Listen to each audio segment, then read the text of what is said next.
Okay ba yung buntag kanatong tanan? Labi na sa tuwang mga bisita, no? Meron tayong bisita dito from... Asa gito nyo, Brother Junior? Sa Manila? Yes. Alas Piñas? Pero makasabot rin siya Bisaya, no? Dili na kita makulbaanan eh. And then, ni... Kuan, sa kumama, ugangan ako, Mama Emilia, di ka rin sila sambuaga sa bugay, uban ni Brother Jungjung. No? Welcome back. Dugay-dugay ni sila diri stay sa una. O niya, Brother Mito, no? Ito ang bisita o sa regular visitor. O si Malone, member man na dire. Okay, so mga kaigsonan, since naman tayo bisita, atong pagatunan karon ang God's plan for man. No?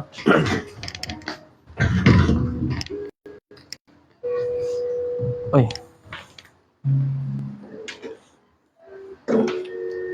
Ang atong topic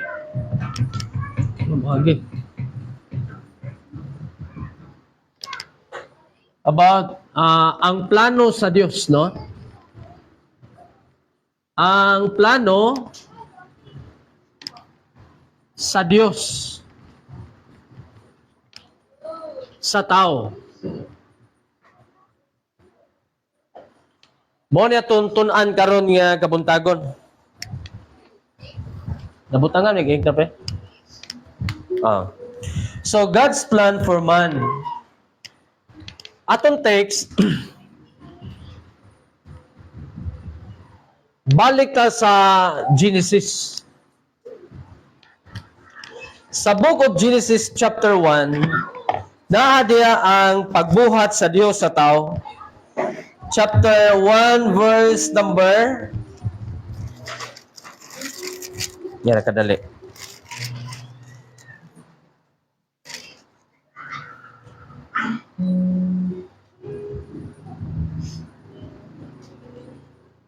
(26) down to verse number 28.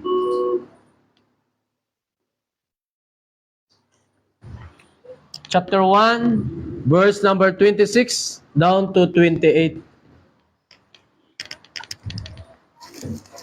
Mato padre, og mingon ang Dios, buhaton nato ang tao sumala sa atong dagway.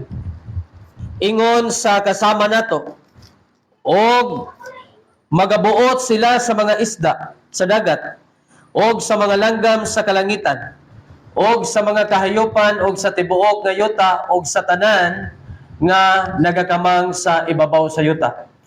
27, o gibuhat sa Dios ang tao sa iyang kaugalingong dagway, o sa dagway sa Dios gibuhat niya sila. Lalaki o babae, iyang gibuhat sila. 28, o gipanalanginan sila sa Dios, umingon ang Dios kanila, sumanay og dumaghan kamo, og punon ninyo ang yuta, og magagahom kamo niini, og magbaton kamo sa pagbulutan sa ibabaw sa mga isda sa dagat og sa mga langgam sa kalangitan og sa ibabaw sa tanan nga gibuhat nga buhi nga naglihok ibabaw sa yuta. Now, makita nimo diha nga ang Dios aduna giplano sa tao sa diyang gihimo niya kining tao. No? Dili man ka muhimo og usa ka butang kung walay katuyuan. Dili pwede nga muhimo ka niining amplifier nga walay purpose.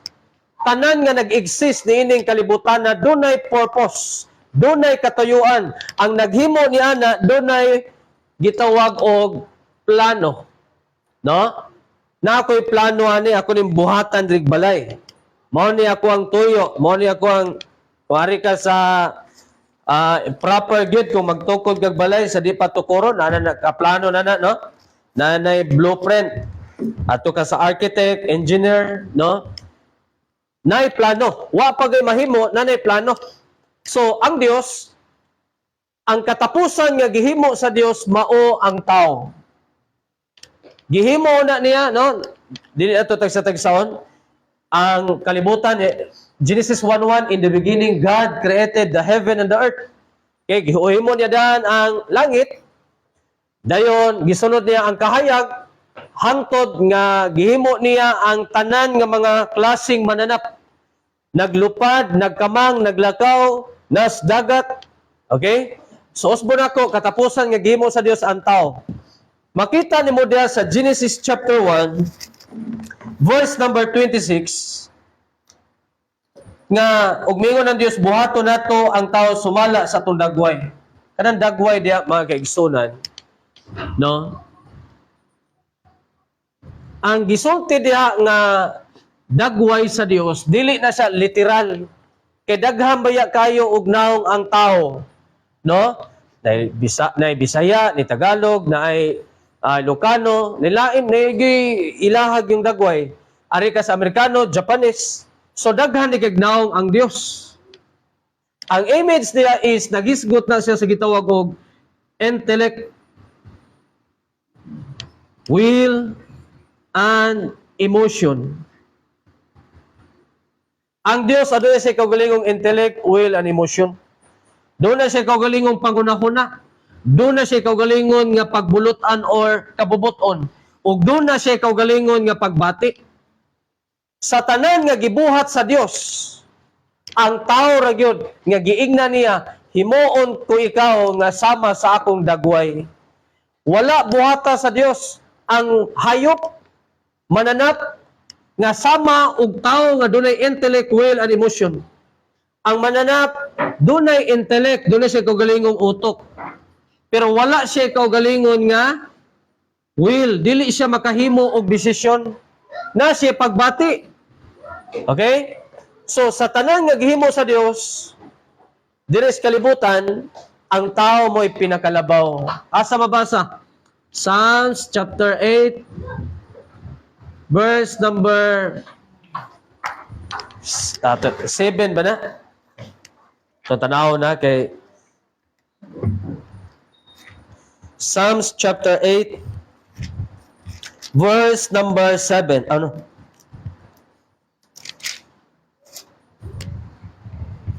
Ambigin ako Bible. Di ko ka kita. Salmo. Ato ta sa Book of Psalms. Si Haring David, natingala siya. Ngano mo gyunin tao, oy?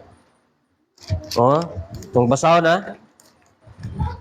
Psalms chapter 8, verse number 4 down to verse number 5.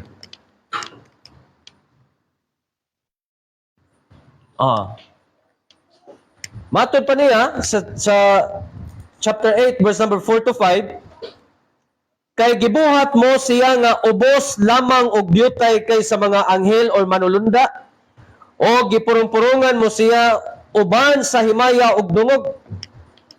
Sa ato pa, bisan ang anghel, ang mga angels, mas labaw pag giday ang tao magaigsunan. Kay wala buhata sa Dios ang anghel nga sama sa image sa Dios, kundi ang tao ra gyud. Dako kay siya plano sa tao magaigsunan. Iriso na to, ha.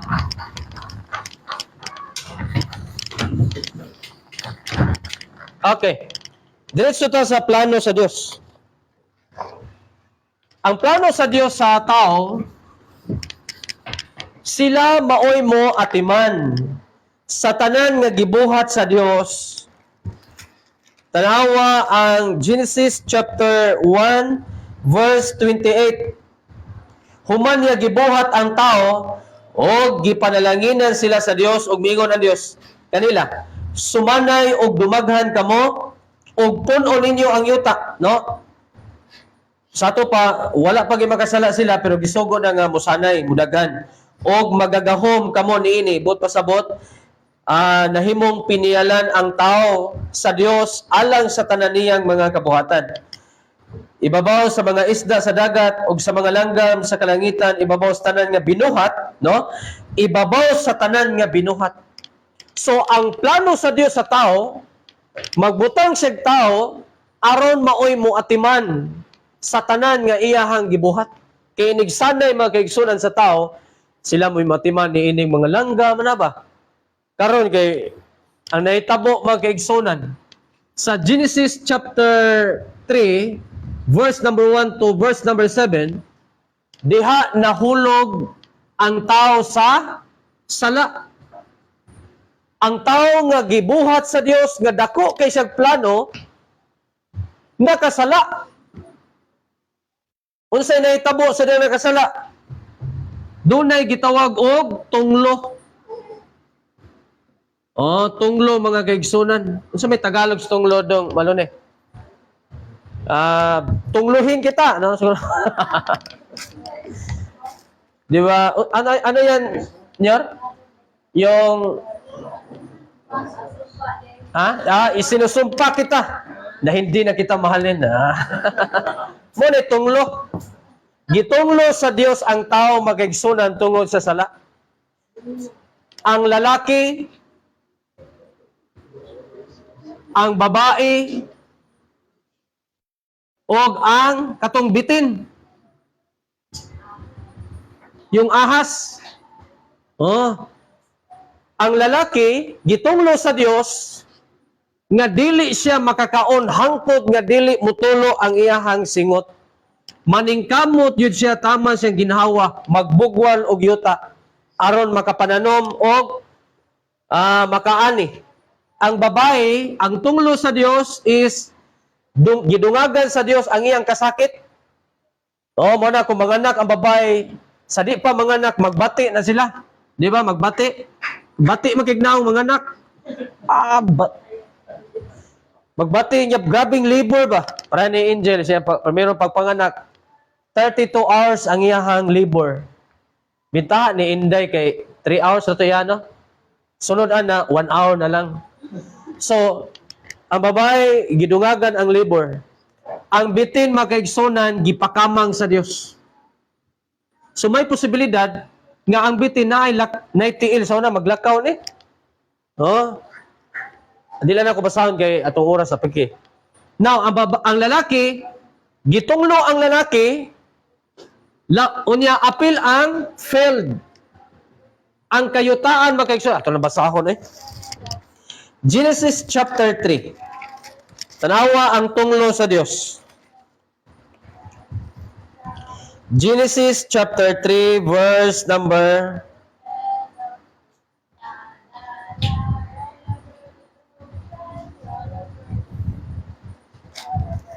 asa ning tunglo? Verse 14. Okay. O ang Ginoo nga Dios nagingon sa bitin. Okay, mo ni ang tunglos bitin yung sumpa ng Panginoon sa ahas. Og ang Ginoo mingon, nagingon sa bitin, tungod kay ikaw nagbuhat niini, tinunglo ikaw labi pa kay sa tanan nga mga kahayupan og labaw sa tanan nga mga mananap sa kapatagan.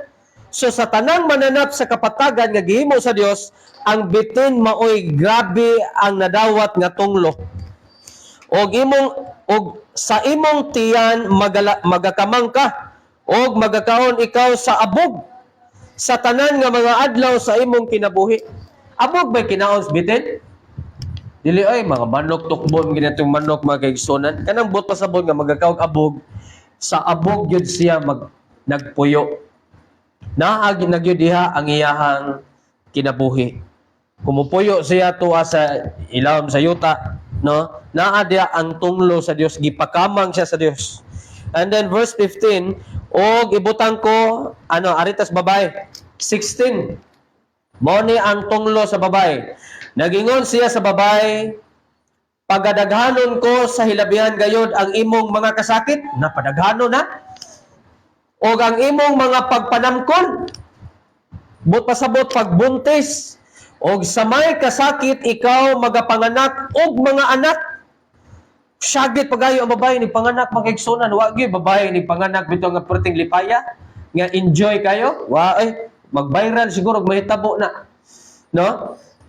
Mao din ang tunglo sa Dios sa babae. O ang imong tinguha mao ang pagpangandoy sa imong bana og siya magabuot kanimo. Sumo na ang mga babae, mangandoy gyud og bana. Ipanganak, asa naman niya akong bana? Oy, ano ba? Sige, pangandoy. 17. Og mingon siya kang Adan, sa lalaki magigsunan, no sa tunglo sa Dios.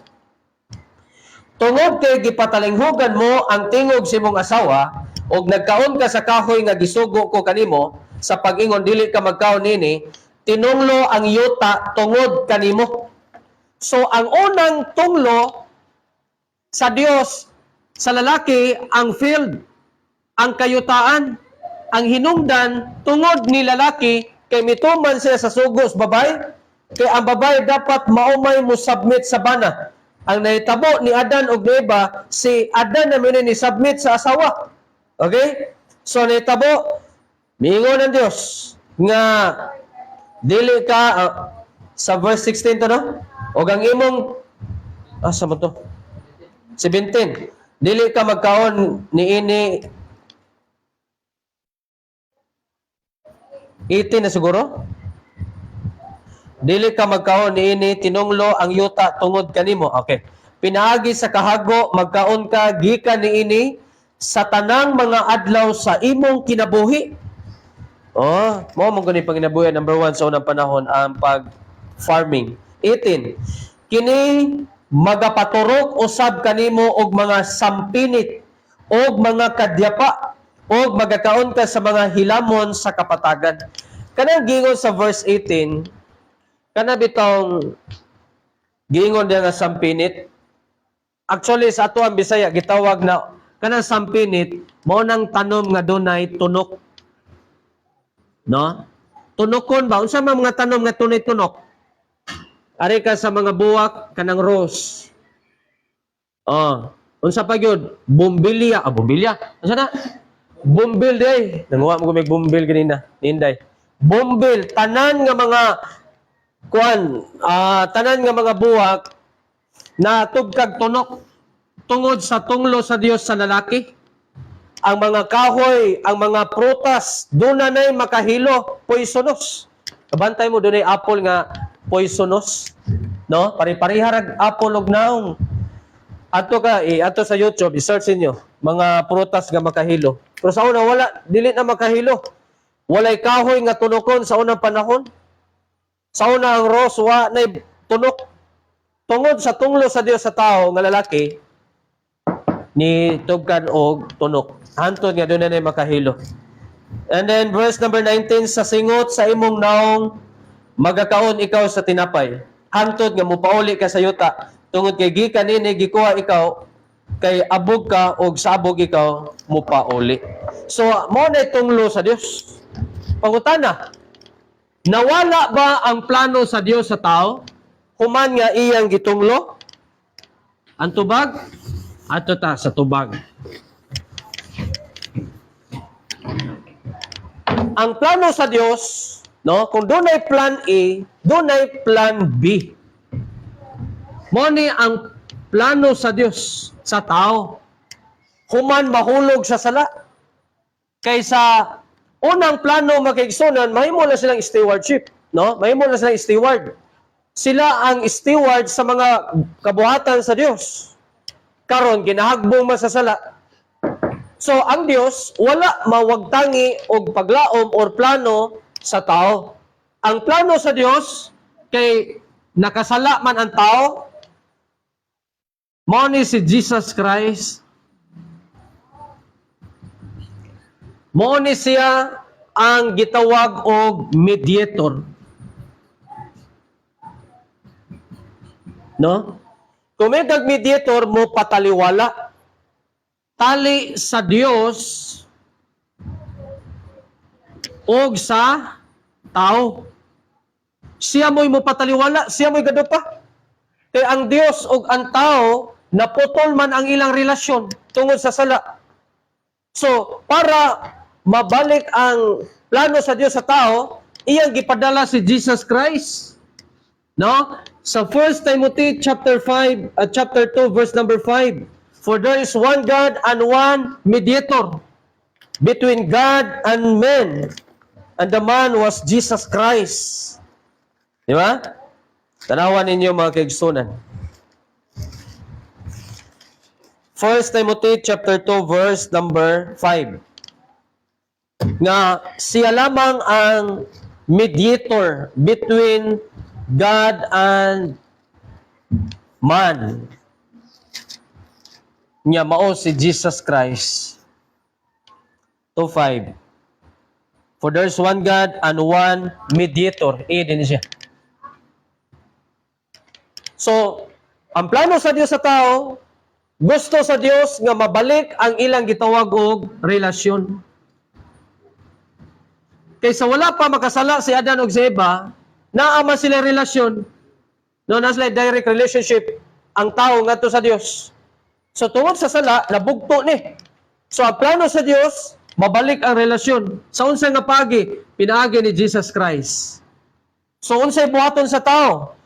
Si Jesus Christ, kung basahon nimo ang Romans chapter 5 verse number 6 to verse number 10, number 6, ang tao ungodly, dili Dios noon. And then verse number 8, makasasala. Pag-abot sa verse 10, kaaway sa Dios. So, si Kristo maoy ni pataliwala ni ana. Aron ang tao makabaton og relasyon sa Dios. Okay? Sa unsa nga pagi, kinahanglan ang tao mo repent. Mo maghimo siya og paghinulsol sa iyang mga sala. Genuine repentance. Okay? So, maghinulsol siya sa mga sala, mga isang pasaylo sa Dios, aron magabaton siya relasyon sa Dios. Kay kung maghinulsol siya, sa Romans chapter 5, verse number 1 down to verse number 2, mabasa nimo diha nga kung ang tao mituo sa Dios, naghinulsol siya masala, makabaton siya og access. Direct access. Ang tao naanay direct access ngadto sa Dios. So kung ang tao aduna nay access sa Dios, nahimo na siyang anak sa Dios, mao ni ang plano number 1 di ay sa no? Ang plano number 1 sa plan B, number 1, kinahanglan ang tao makabaton og access pagbalik ngadto niya. Oh, so kung naa na si access, ari na din ka sa ikaduha nga plano sa Dios. Once nga nahimo na kang anak sa Dios, na access, na naka-access niya, gusto sa Dios nga ma-member ka diha sa iyahang church. No? Diha sa iyang church, mga kaigsunan. Unsay purpose? Aron nga gusto sa Dios nga ma-member ka, naray. John chapter 10 verse number 16. Ingon sa dito, ako aduna pay daghang karnero nga dili sakop nining akong turil.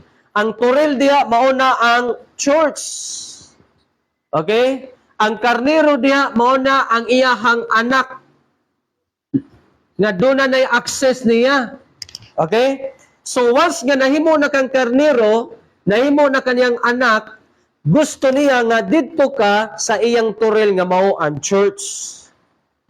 Kay aron siya mahimaya sa imong kinabuhi. Epeso 3:21. Orte klaruha ang planos Ginoo, no? Mao ginay plano sa Dios nga ang tao maluwas aron niyang ibutan sa church. Og sa diyan na sa church, matudloan naman siya ginsakto. Unsay paagi. So unsaon man pastor nga mamembro ko sa church?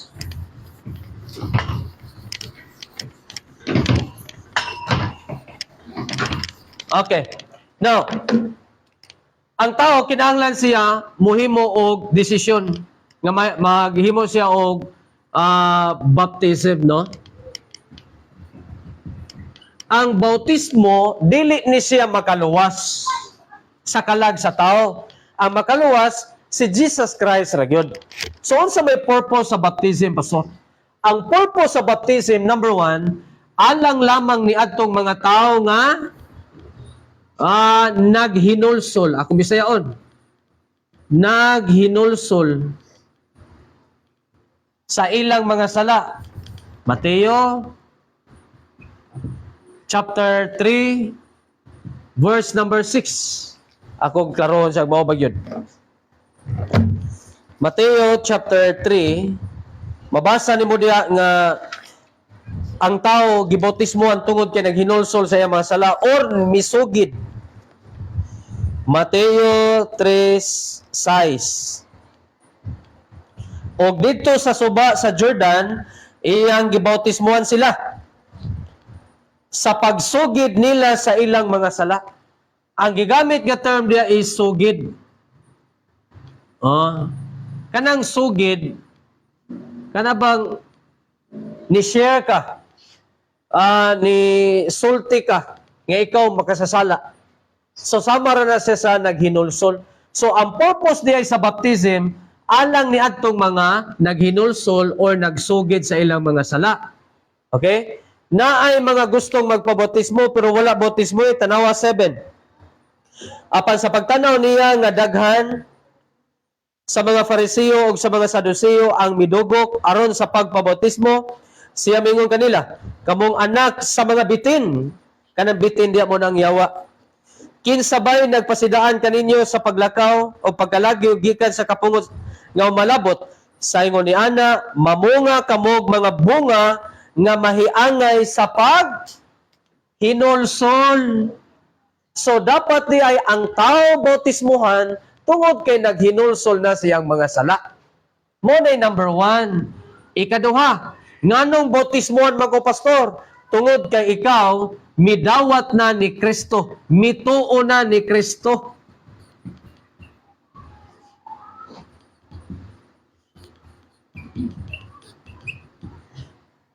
Acts chapter 8, verse number 36 to 38.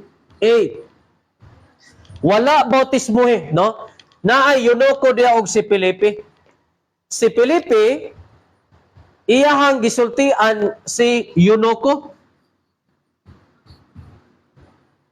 Ang Eunuco, mga kaigsunan, giingnan ni Felipe nga mao na ang bahin sa kasulatan nga imong gibasa. Nakasabot ang Eunuco.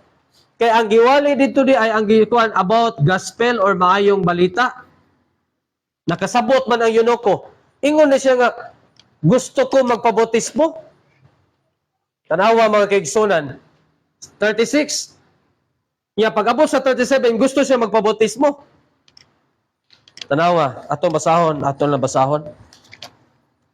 Acts chapter 8, verse number 36. Og sa nagpadayon sila sa pagpanaw, niabot silang tubig. Og ang Eunuco, mingon tanawa, ana ay tubig, unsa pa may makaulang sa akong pagpabautismo? Og si Felipe mingon, kon ikaw nagatoo uban sa tibok mong kasing-kasing, mahimo. Og siya mitubag, ako nagatoo nga si Jesucristo mao ang anak sa Dios. Humisugo siya sa pagpahunong sa kalisa, og silang duha si Felipe ug ang Eunuco nanaog ngadto sa tubig ug iyang gibautismohan siya. So, wala bautismohin ni Felipe ang Eunuco hangtod nga miangkon siya nga mituo ko ni Kristo. So, mao na purpose nga nung bautismohan ang tao. Number 3, bautismohan ang tao, ang ayan kung magpabautismo, tungod kay ako, anak na sa Dios.